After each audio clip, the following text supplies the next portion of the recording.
What is up, you guys? It is K-Swan with Road Rash Off-Road, and I'm super excited about this episode of Overland Overhaul, where we're going to dissect our kitchen needs for this Jeep, specifically talking about refrigerators. Now, I got a question for you guys.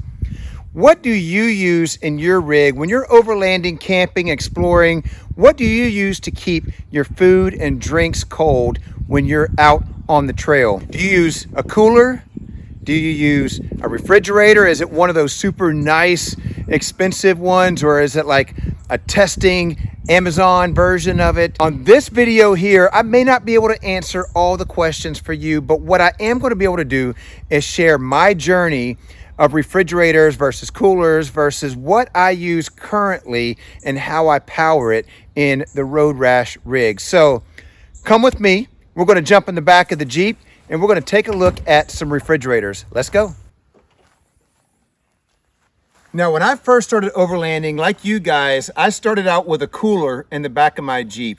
After about 3 weeks of using that cooler, I found out that when that ice melts, everything in the bottom of your cooler becomes slushy and wet, and then your food starts to spoil. So immediately, I hit the internet and I said, I have got to find an option for a refrigerator. And I didn't know what I was buying. So my thought process was, hey, let's just hit Amazon and find an inexpensive one. We can test it out, kind of get used to it, see if it works. That was a bad idea. I went with an inexpensive version from Amazon.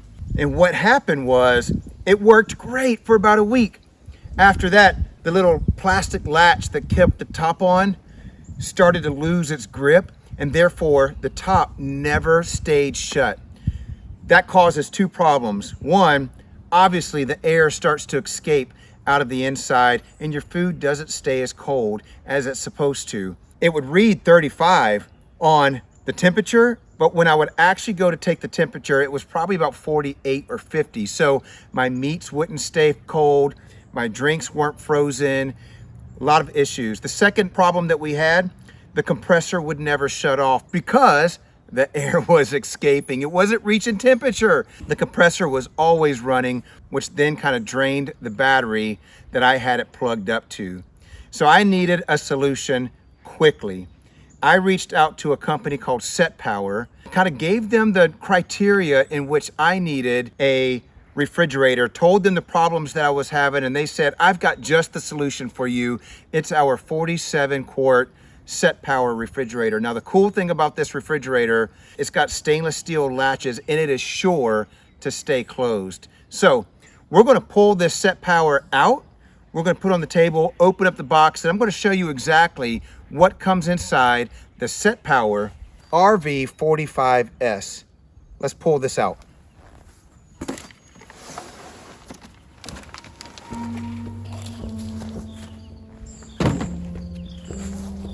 So I've got my trusty bayonet. Cool story about this. This was a gift by my dad. I think he said it came from his grandfather that brought it home. Her name is Bebe. So we're going to use our trusty bayonet to crack this thing open.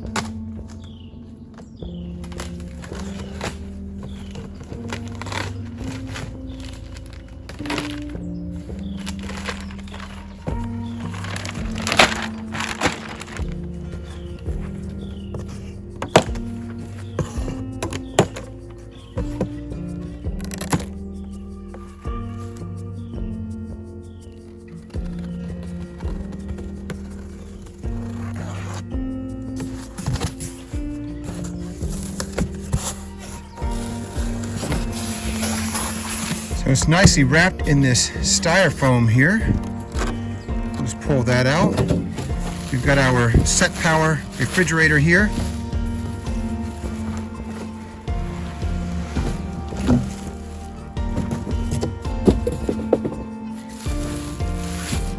Let's pull this thing out.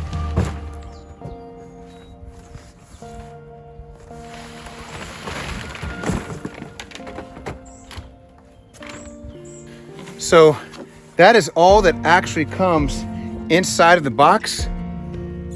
I believe that everything else is inside of the refrigerator. Let's pop it open and see if we can find our cables and what all is included. This is the stainless steel latches that they said was going to be what I needed for this. So first off, it's got a little tension on it. I would like to have just a little bit more, but I don't think there's any way that this thing is going to open or even get air in. So it is definitely shut really well. I would like to have a little bit more tension on it. I could just pull shut with my finger and it will come unlatched. There's two of them. Once you unlatch it, you have your box inside that now presumably has all of our controls and everything that we need. Let's open this box and see what's in it.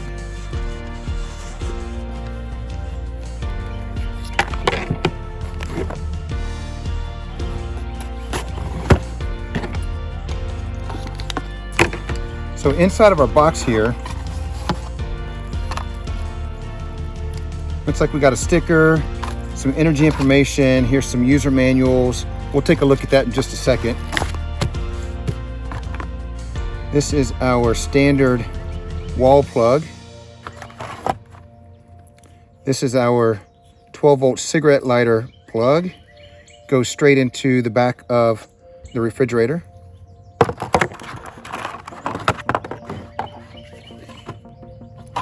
This is going to be our AC/DC adapter. Let's take a look at this refrigerator. So like I mentioned, you've got this great stainless steel enclosures here, which I really like. This is one of the reasons why I actually selected this unit, because I know that this is going to stay shut when I'm on the trail. So once you pop those, you can lift this lid up. And then on the inside, one of the cool features this has is two separate little areas here. We've got a basket here that we can pull out for some smaller items here, and then a larger basket here that we can load in all of our larger milks and drinks. Now the inside of this feels very solid.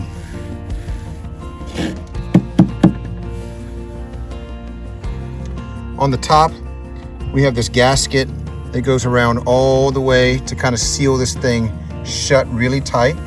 If I'm feeling with my hands, it feels like it's got some lip here, which is fine.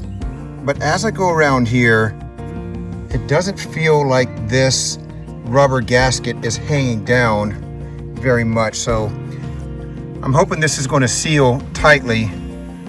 Now, in addition, it's got these great stainless steel handles. They're kind of retractable, so if I let go, it's got a spring load in here, so it's a retractable handle here on that side and that side. You could tell that it's quality built. This is a nice aluminum all the way around. Another quality built handle here. And our controls are all condensed here very simply with just a few buttons. We've got our 15 amp fuse right here. This is our DC 12 volt, 24 volt plug right here. This section here is our battery protection. So we've got three settings: low, medium, and high, based on how much power we want to run to this thing at a time, to determine whether or not we're going to run the battery down in the Jeep. But I'm going to show you guys how I actually connect this. We've got an on and off button here. We got our compressor speed, minimum and max. So max, obviously, if you want to reach that capacity, that cold capacity the fastest, but it's also going to run that compressor extra hard, which is going to drain some battery power. So maybe if you want to get there, you can set it at max, and then once you're there, completely set it back at min. And then your temperature gauge up and down here. So we'll get this thing plugged in and we can take a look at how this thing operates. But first, we got to get this old junky thing out of here. Out with the old, in with the new.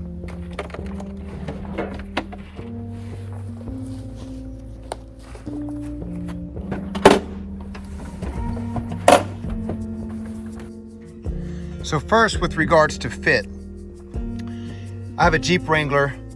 Seats are all the way back. This thing is all the way against the seat there. And you can see from a height level, it comes just above the tub of the Jeep right here. But it's below the seat, so when I'm driving and I'm looking through my rearview mirror, it has no obstruction, so that's awesome.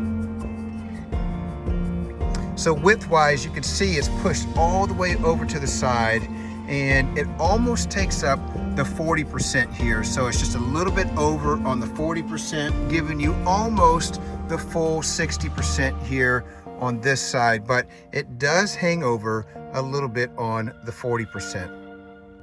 Now depth-wise, we are all the way back against that back seat. So looking at it this way, my door's got more than enough space to actually shut, and it's probably going to be just perfect if that door is going to come to this point right here. So I think it's going to fit perfectly in the back of this rig. Now the one thing I want to note, your power controls are here on the same side as the plug. So if you wanted it here in the front so you can access those power buttons from the front, your lid cannot swap to the other side. So it's going to be a little awkward trying to open the lid from this side. Now I have a rail that comes out, won't be a problem. However, I usually keep these switches pointed towards the other side.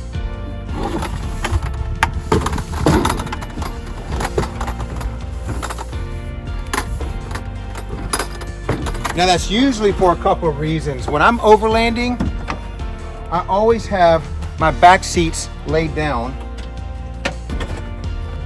and I have my Powerbank, my Generac GB2000,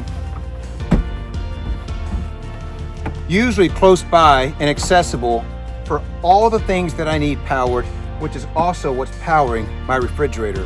Now if I'm here, I can reach my controls here. I can access everything within my GB2000, but I can also access all the controls to the refrigerator. So I'm just going to turn this thing around real quick so you can see as I hook this up. This will be our first time plugging it in. I think it goes this way. Nope, it goes this way.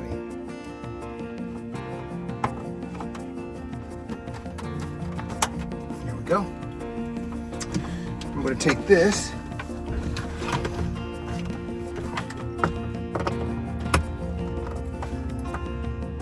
grab some power. So now if we hit the power button, we can turn this on, and you can see right now we're set to max at 74 degrees. So we're going to push that down up. It actually says we're at 74 degrees, so we're going to put this 32 degrees. We're on low battery protection, set at max. So we'll watch this and see how long it takes to get down to 32 degrees. But at max consumption, it looks like we are pulling right at 50 watts. And it says at 71%, it would take us, it could run at max capacity for about 23 hours. Now let's see what happens if we change this to minimum. Looks like you actually have to hold the button down instead of just pushing it, which is really nice. So I like the fact that you actually have to hold the button down in order to change it. So that way, nothing can accidentally push this. You can push that one. Nothing can accidentally push it, turn it off. You have to actually hold it button down in order to operate it. That's a nice feature. So right now it is 2:51 on Wednesday, May 1st. And I'm going to watch this thing and see how long it will take for us to reach that 32 degree mark. Let's go ahead and shut this.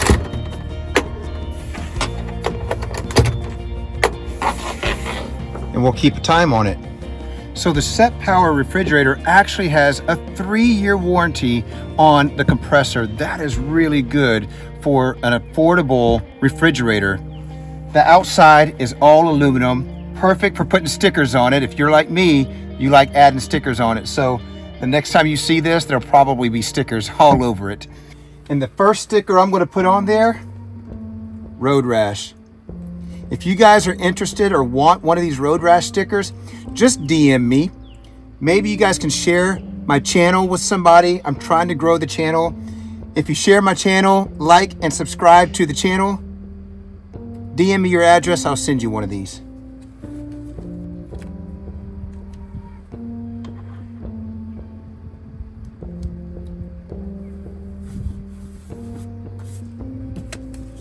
Road rash.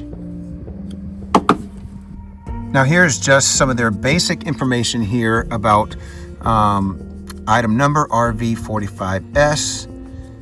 It's rated 12 volt and 24 volt. Current DC power is 7.5 amps. And in here they give you a little bit of information about just some recommended settings for temperatures. For waters, 41 degrees, drinks 41 degrees, juice 46 to 50, red wines at 55, fruits 41 to 46, vegetables 37 to 50, some prepared foods at 39 degrees, meats they wanted at 0, which this thing does go all the way down to 0. So if you need to freeze something, you can freeze it. Now you can only freeze the whole thing. It doesn't have different compartments. So once you set it to 0, the whole thing is going to be frozen. Seafood 27 degrees, and then quick frozen food at 0 degrees. I usually leave my temperature probably around 32 to 34 degrees if I'm out overlanding or on a trail. Even on frozen foods, I'm probably not going to go more than probably 4 or 5 days with frozen food. So just keeping it at about 32 to 34 on a frozen food will still remain frozen, but it will thaw slightly faster. Also, it actually has an LED light on the inside for those times you're at the camp and you need to get in and get something at nighttime. That is super cool.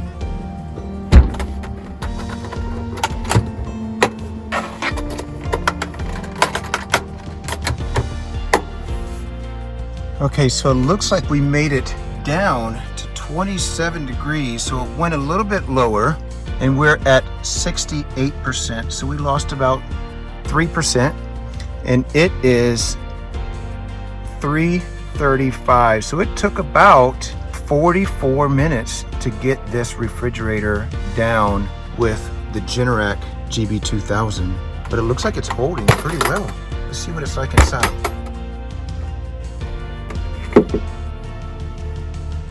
Oh, it is definitely cold in here.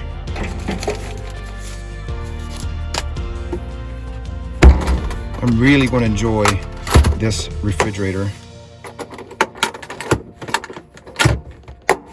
So that's it for the unboxing, review, and install of the SetPower RV45s refrigerator. It's a 47 quart refrigerator, and I'm super excited to put this thing to use. This is going to be a huge upgrade to the Overland Overhaul video series that we're doing on the Road Rash Jeep. Now, if you've missed any of our other previous videos, we installed the Rhino Rack backbone platform system in video number 1. Go back and click that video right here. It's a super cool addition to our roof rack needs for the Road Rash Jeep. Now, video number 2 was the install and review of our very first rooftop tent by Nature Nest. That is video number 2. Click this link right up here. Those are the first 2 videos in our Overland Overhaul series.